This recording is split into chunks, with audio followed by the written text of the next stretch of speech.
0.5. That's fair. But it's newer tech. Newer tech. It makes sense because if you just got married, Selena, something When old, you something gaze blue, into something the brown, abyss. something blue. It all adds up. Don't worry, it's the same for some of the older generation, Mirko. Oh, Yeah. they just did it again. They're like, Oh, whoa, they're just running it back. hey, if you want to go for the same draft, we can do the same thing. Do it one more time. Except the Moskov is banned now for the side of Team Falcons, Yeah. though. Do you think this is their way of saying that, okay, this is how we're responding to Sans' Eve? Ooh, Yeah. maybe. I mean, Joy is already a pretty good way of doing it, but you add that, especially when you have an off angle with Selena, you can definitely reduce the effectiveness of the RWM's DPS. However, Onic does make a bit of an adjustment. Instead of going for the draw ahead, this time they got the Gatot already locked in. I'm guessing it's gonna go wrong. Yeah, but that's a slower man. That's a slow boy, right? The jawhead, what makes him so good with this composition is you had someone going fast to make pickoffs happen against, Team Falcons, who in the early game are pretty vulnerable. The Gatot is a way to be like, all right, you're not going to fight, but we're also not going to get that massive advantage through pickoffs. It's safer.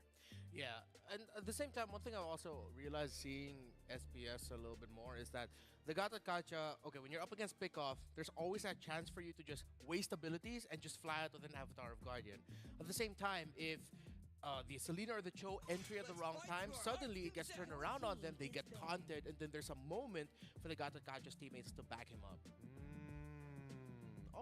Okay. That's a fair point here. But coming into that second phase, I'm seeing Lucas bans. I'm also seeing Hilda bans, so a very big emphasis on the EXP side of things. Yeah, I'll also have to say, though, in that game, we were talking about Savera, obviously, because that was a glaring blunder. But I think Ludpi kind of had a stinker. It was not the best game for Ludpi. A lot of miscoordinations. He played like a Phoveus on the CC. He went in, dude, every time, and he got punished for it, like, every time too. I think it was 0-5 in the end.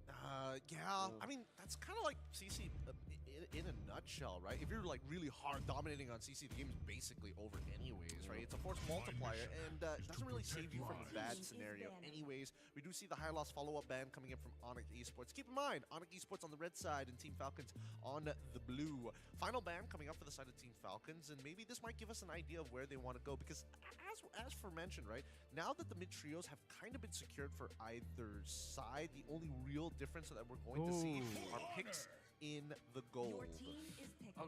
There's one pick that I think the two teams have to watch out for. That's the glue. Because the glue is still on the map if they want to rock with it. Your I think team is it's slot in well for Team Falcons now at this point. So they run it back again, the Irithel again. Oh, they go Granger. Wow. I'm actually totally okay with this. Yeah. With the way that Marco plays, like it's now the patches, it really suits his style and the way that he wants to build. This is his Granger. This is his Granger, yeah.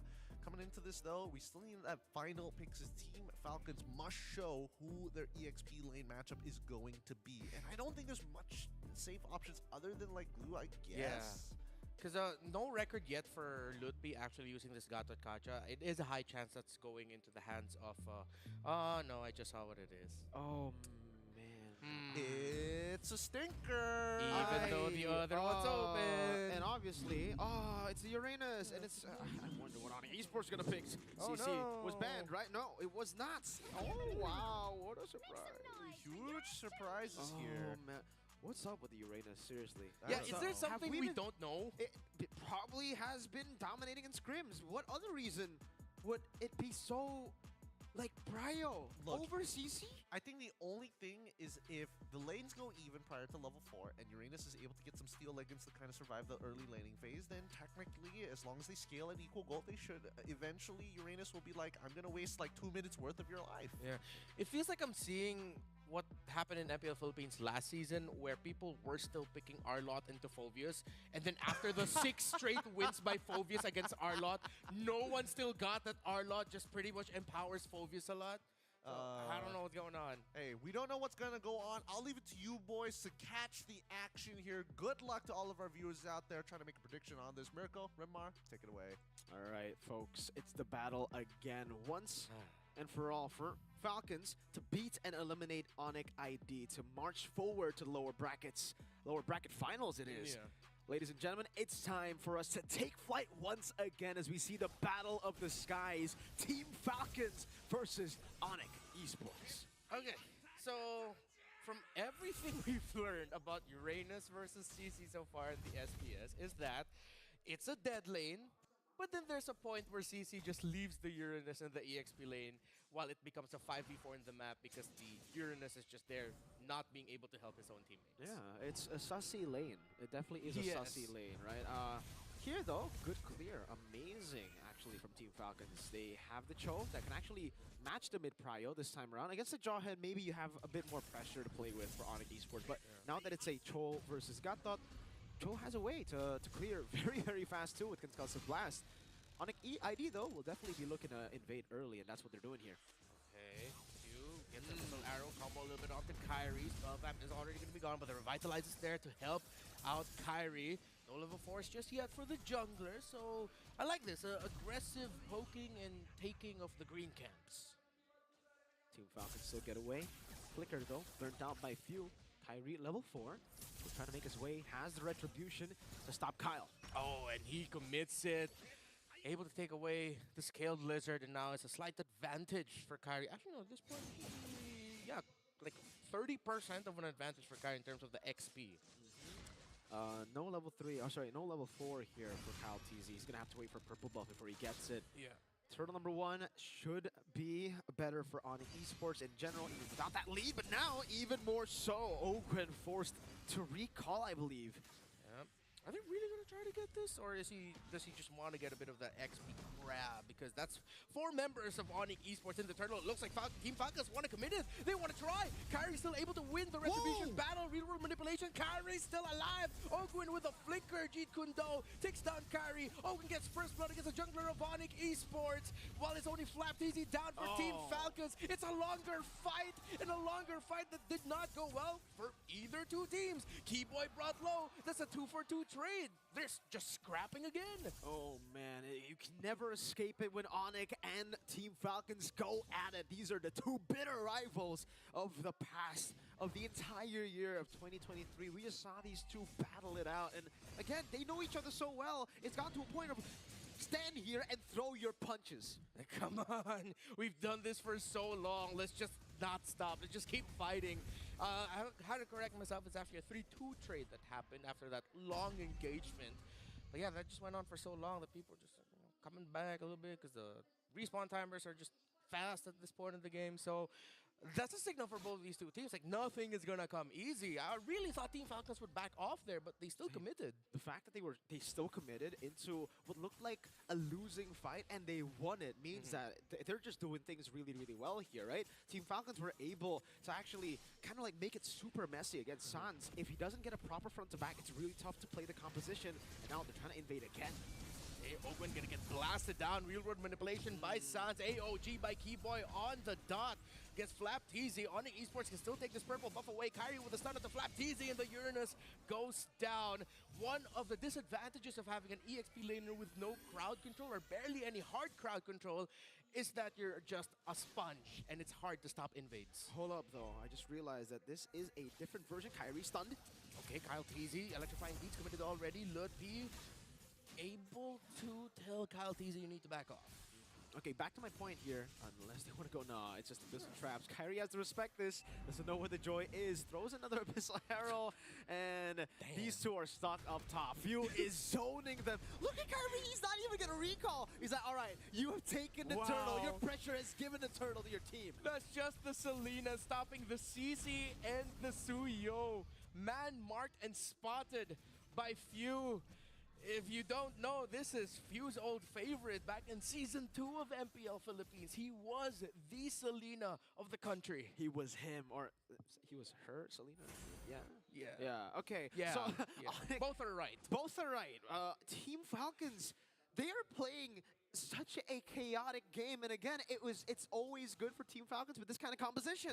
Onic are the ones, they want to be clean with it. They want to be the ones controlling neutral objectives. They want to be the ones to have a say in the fights through the sheets. But Team Falcons are like, no, you're in the screens here, we're gonna come in through all angles, drive by, all that. And more up top again, it's a drive-by. Onaka Ludpi committing the vengeance, trying to survive. He's getting chased by the Joy and the Uranus. Yo-Yo Blitz is not gonna stop anything.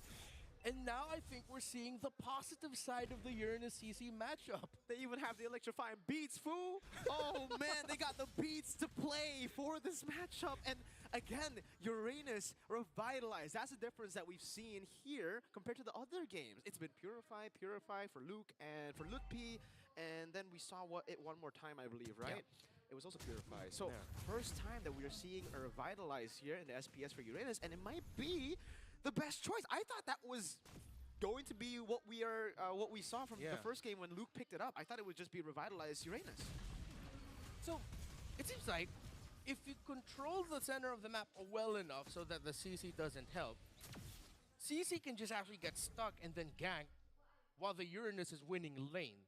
I mean, that was the one time it happened, but maybe that's why they're picking the Uranus at the CC. Maybe they're just that confident now, right? Because it's very chaotic, and technically, if Lutpi wants to hit Uranus, Kaltiz is gonna have a frenzy. Marco's gonna be free too. Go ahead, revitalize this time. So the regen that you're already stacking up on me with your basic attacks, plus the revitalize, I ain't dying. Uranus will be free. And Onic still wants to contest for Turtle 3.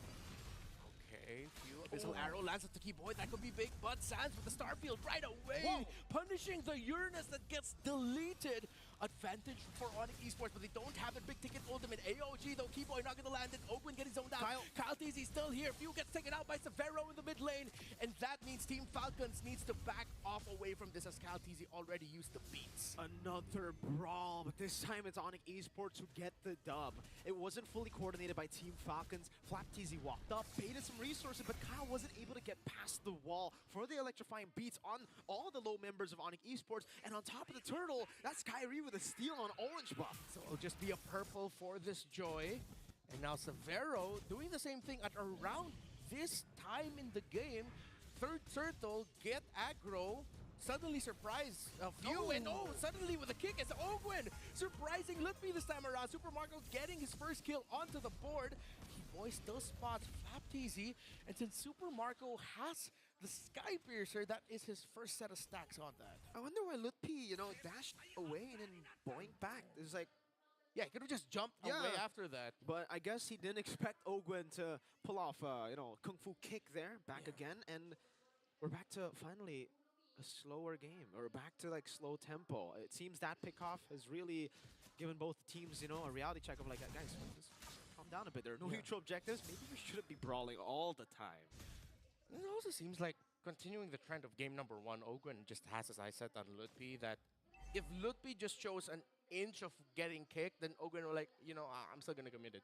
And it's wild to see Ogwin go back-to-back Cho, because again, even during the height, even though it is still the height of picking Cho into the roam, Ogwin still decided to pick up other options that were available. Team Falcons, this roster, even when they were still AP Brand Esports, they didn't pick the Cho as much, and now it's, again, just annoying the heck out of the front line of Onic. I'm telling you, man, the way that Ogwin has been playing the Cho, it hasn't been, the super crazy pickoff, Yaoi style. It's been it's been Ogwin style. Yeah. Ha! That's it. I mean, that's true. Like, the old masters for Kung Fu or martial arts, they're always the tricky ones, right? Well, the young ones, go for the, they gotta outsmart the young ones who just always want to go for the aggressive move. Sometimes you just gotta, kick them in the face and just to heat check them. Exactly. In this case, it's literally a kick to the face to Luki. Like 4 times now it's been. Very close to Severo. Way too close. No follow-up ready though, so if that did connect, it would have been okay. Yeah. Onyx gotta be careful though, because if they do start playing with the Lord, they are getting chunked by a lot. The AoE damage of the Lord and the new Lord dance doesn't really work that well if you're squishy. Sans gets kicked. Okay, no more ultimate for the Joe. Committed. Heavy crossbow. Severo sees Kaltiz yet again, but this time Keyboy with the taunt, saving his gold laner, punishing the aggression of Kyle TZ. What a save by Keyboy. Now on Esports, this Lord looks good for them. 5v4. Kyle TZ not here. Team Falcons are just softly contesting this, and they give it up. And that's the difference maker for Onic Esports here. We were talking about the Gatot and the Jawhead. It is a safer pick, and it works out. The safer pick becomes the best pick for Onic Esports because they know the Team Falcons have been brawling it out a lot. Yeah. So if Kyle wants to jump in, Keyboy is very happy to let that happen and Yeah. just taunt him up, lock him down for the rest of the team to punish him. So now the Savero overextensions might be used as bait. Yep, exactly what we discussed in the panel earlier. When the Joe, Selena, Joy want to get close, high chance Keyboy's already thinking about using the taunt to stop Team Falcon's engagement.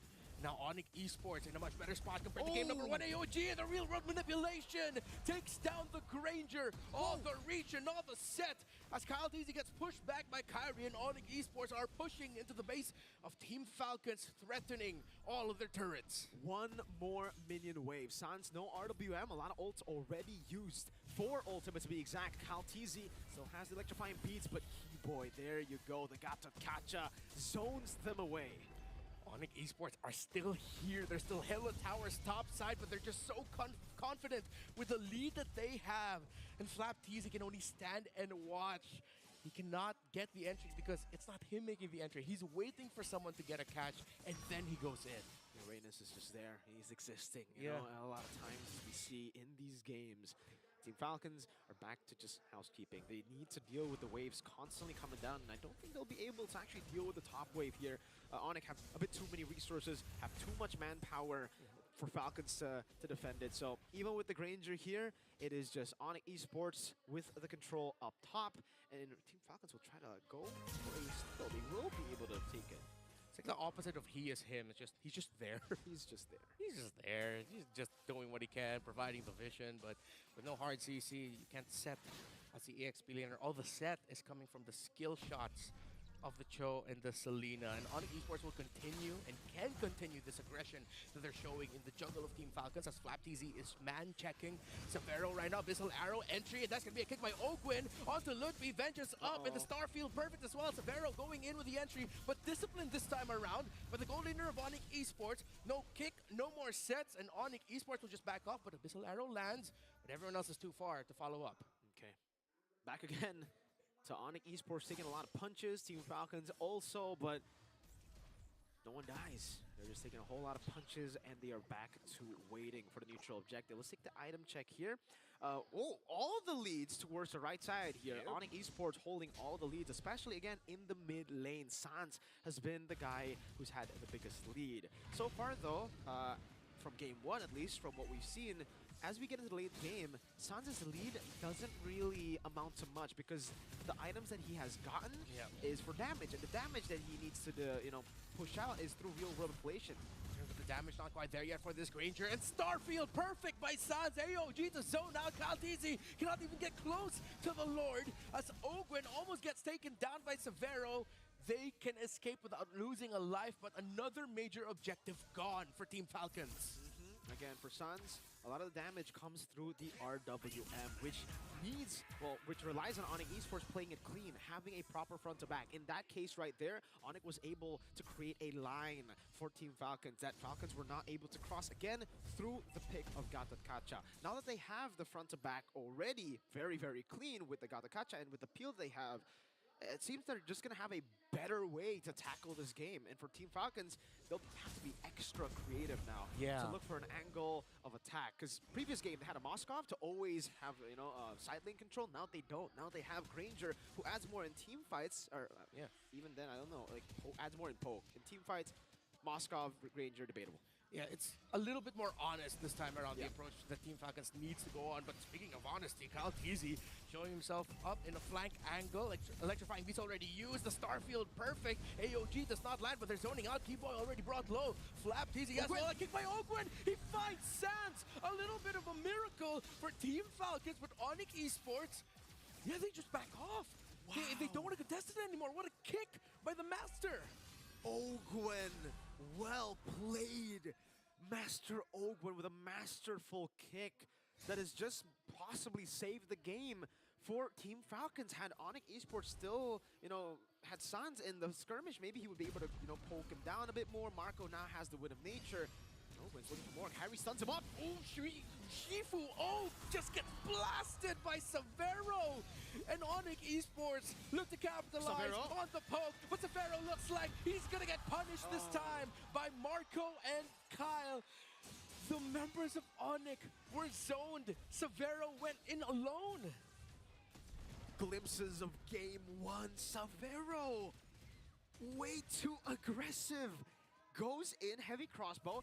He dodges away from the first few dashes already, and Kaltizi was on cooldown.